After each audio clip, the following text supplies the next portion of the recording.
The ANC's National Executive Committee meeting is discussing the May elections, which saw the party drop below 50% for the first time in 30 years. The six-day meeting of the ANC's highest decision-making body started yesterday in Boksburg on the East Rand. ANC's first Deputy Secretary General, Nomvula Mokonyane, and its head of elections, Mdumiseni Ntuli, are expected to share their reflections.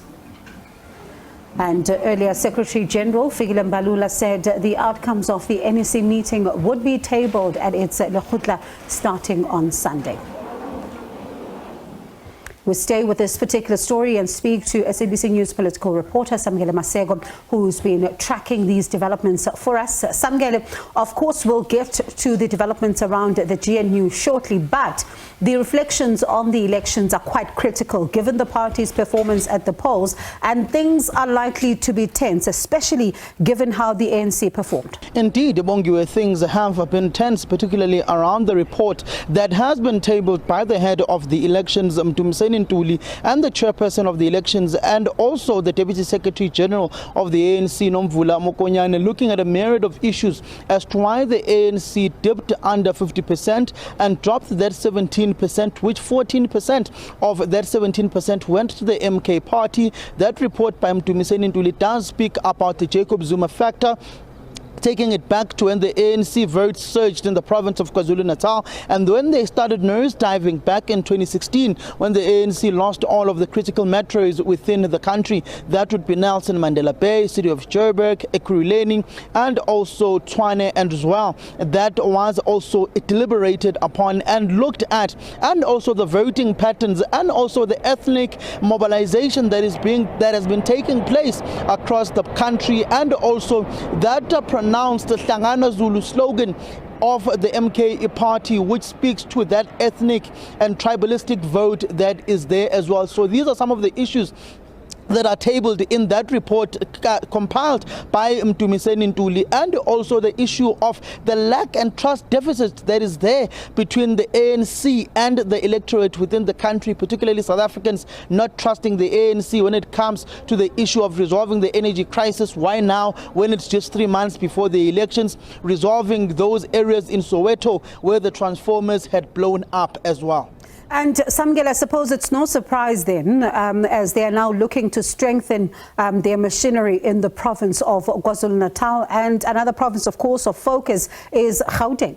Indeed, they are looking at all 9 provinces, but particularly zooming in on the province of KwaZulu-Natal, where they shed about 1.4 to 1.5 million votes at the hands of the MK party of Jacob Zuma, which speaks to the Jacob Zuma factor, the strengthening of the branches and the regions and the province within that area of KwaZulu-Natal, but also coming into a province like Gauteng, moving from Gauteng, going to an area like Mpumalanga in the Garsibande region, which is the Mkondo areas, then moving there, going up north of the country into the Northern Cape, and particularly Upper Northern Cape in Uppington in the colored vote areas, where it was a blind spot of the ANC in that particular province, and looking as to why the ANC is losing that colored vote in that particular province, and going to other provinces where the ANC may have not done as well as they would have expected to do. You go to a province such as the Northwest province, won elections but didn't do exceptionally as they would have wanted. You go to the Free State province, how the ANC's Provincial Executive Committee has basically collapsed within that particular province due to the infighting in that PEC that is led by Mxolisi Tukwana and Tihelele, who is the provincial secretary of the ANC in the Free State province. Then you go to a province like Limpopo that has done very well and obliterated its opponents. How do you then strengthen that particular province as it is preparing to go to a provincial conference in about 18 months, but the premier within that province is not the provincial chair of the province? How do you mitigate the 2 centers of power within that particular province of Limpopo? And I suppose, Samkele, another issue that has been quite topical, and we've seen what the Secretary General of the party had to say, is Helen Zilla's remarks. I mean, the fact that she says that the current government was a coalition between the ANC, the DA, and other smaller parties. This certainly did not go down well with a lot more other ANC members, not only the Secretary General. It didn't only go down with well with the Secretary General of the ANC. In fact, in the package that we've compiled, one would assume you had played at 6 o'clock. The Deputy Secretary General of the ANC, Nomvula Mokonyane, responds to Helen Zille, saying that the ANC can't afford to be as reckless as Mrs. Zille because they are the founders of the Government of National Unity, where the DA is an invitee and will remain an invitee. And if it wants to leave, the door is certainly open for DA and for Ms. Helen Zille to leave this particular Government of National Unity, in the words of Nomvula Mokonyane. And this tells you that the characterization of the Government of National Unity differs between the Democratic Alliance and the African National Congress. The ANC says it's a Government of National Unity with a plethora of political formations working together in forming government in South Africa. Helen Zille's description, it is basically a coalition between the ANC and the DA, and the president just needed these other political parties to cushion it and to couch it as if it is some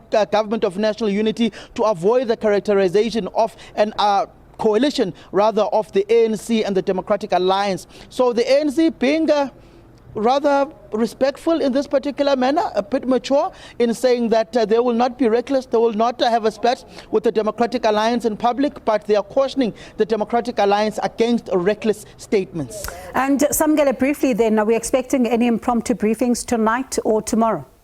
Tonight we won't get any impromptu briefing. They are deliberating the report that was tabled by Mtumiseni Ntuli, the head of the elections, and Nomvula Mokonyane, chairperson of the elections. In fact, they are in deep discussions. They came out at about 1 o'clock for lunch.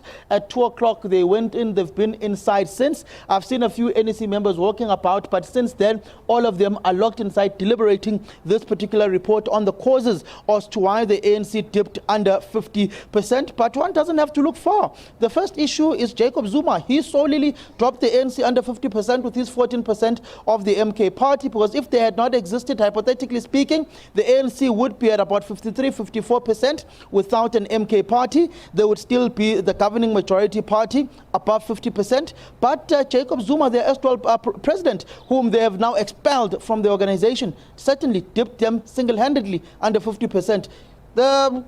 What you may call other political organizations that were there during the elections. The political party of Roger Jardine did not make it to the ballot paper. You look at the political parties that had come together with the Democratic Alliance, the Moonshot Pact there, I forgot the word, Moonshot Pact, dismally failed at bringing the ANC under 50%. In fact, if you combine the results of all the parties that were in the Moonshot Pact, it does not exceed 30%. All right, Samkele, we'll trust you, of course, to keep on watching the developments for us there. That's my colleague, SABC News Political Reporter, Samkele Maseko.